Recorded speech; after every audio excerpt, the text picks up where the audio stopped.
खबरों में बने रहने के लिए बेल आइकॉन दबाइए और एबीपी न्यूज को सब्सक्राइब कीजिए।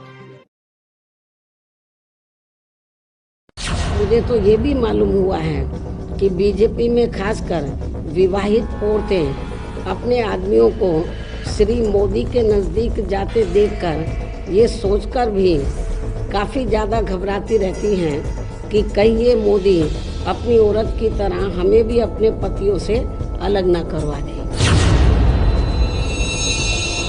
इस बयान को सुनकर आप क्या कहेंगे? क्या राजनीति में एक दूसरे पर हमले करने का मतलब कुछ भी बोलना होता है? क्या मायावती ने एक बार भी नहीं सोचा कि वो देश के प्रधानमंत्री के बारे में बोल रही हैं? Absolutely disappointing and shocking, if I can say this, for her to speak so ill about the Prime Minister, about the Prime Minister's personal life, and about women in the BJP. Behan Mayawati, please be assured, we are all absolutely safe, secure, and have very good professional relationships in our party.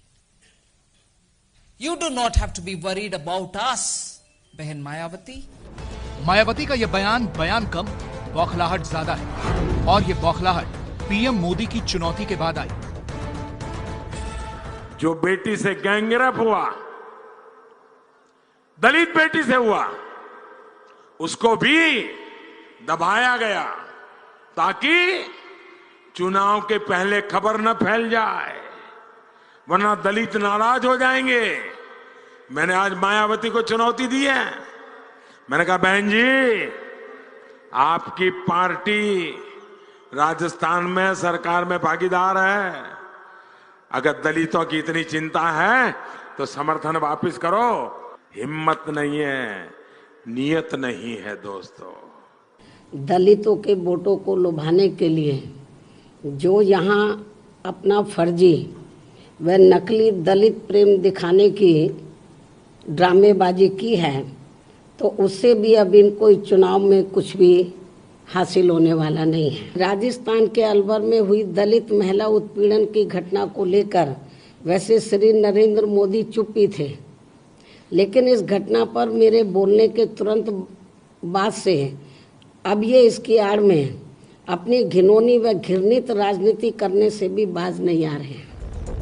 प्रधानमंत्री ने अलवर की महिला से gangrape का जिक्र कर मायावती पर सवाल उठाया तो मायावती सीधे पीएम की जाति तक पहुंच गई। श्री नरेंद्र मोदी इस बार चुनाव में अपनी अत्यंत ही खराब स्थिति को देखते हुए अब ये अपने राजनीतिक स्वार्थ में आए दिन अपनी जाति भी बदलते रहते हैं, और ये पिछले 2-3 दिनों से तो अपनी जाति गरीब ही बता रहे हैं। मायावती की मौजूदगी में अजीत सिंह ने भी पीएम पर निशाना साधते हुए विवादित बयान दिया। मोदी जी कहते हैं मैं बहुत गरीब हूँ। मोदी जी के कपड़े देखे हैं, मोदी जी के वाहन देखे हैं, मोदी जी का खाना पीना देखा है। ये झूठा गरीब है, ये गरीब नहीं है, ये पूंजीपतियों का दलाल है। मोदी की जाति जानना चाहते हैं? ये लोग कान खोल करके सुन ले, उलझन में न रहे। मोदी की एक ही जाति है, गरीब। मैं गरीब जात का हूं। 2014 के बाद से मोदी कई चुनावी रैलियों में अपनी जाति और पिछड़े होने का जिक्र कर चुके हैं। इसे लेकर विरोधी उन्हें घेरते रहे हैं। मायावती ने 3 दिन पहले भी उनकी जाति पर सवाल उठाया था। श्री नरेंद्र मोदी जन्म से ओबीसी नहीं है। श्री मोदी अपने को जबरदस्ती पिछड़ा बताकर जातिवाद का खुलकर राजनीतिक स्वार्थ के लिए इस्तेमाल करते रहे हैं। दरअसल मोदी गुजरात के जिस मोद घांची समुदाय से आते हैं, वो शुरू से पिछड़े वर्ग में शामिल नहीं थे। 1993 में केंद्र सरकार ने गुजरात की 79 जातियों को ओबीसी में शामिल किया। तब भी मोद घांची समुदाय के लोगों को इसमें नहीं जोड़ा गया। 1999 में जब फिर से नई जातियों को ओबीसी लिस्ट में जोड़ा गया, तो गुजरात के मोद घांची समुदाय के लोग भी उसमें शामिल किए गए। यही कारण है कि प्रधानमंत्री मोदी अब खुद को पिछड़े वर्ग का बताते हैं। लेकिन सवाल यह है कि चुनाव में जाति को लाने की जरूरत क्यों है? मतलब साफ है कि विकास और जनता की जरूरतों की बातें सिर्फ दिखाने की होती हैं, पर वोटों का गणित जाति से ही साधा जाता है।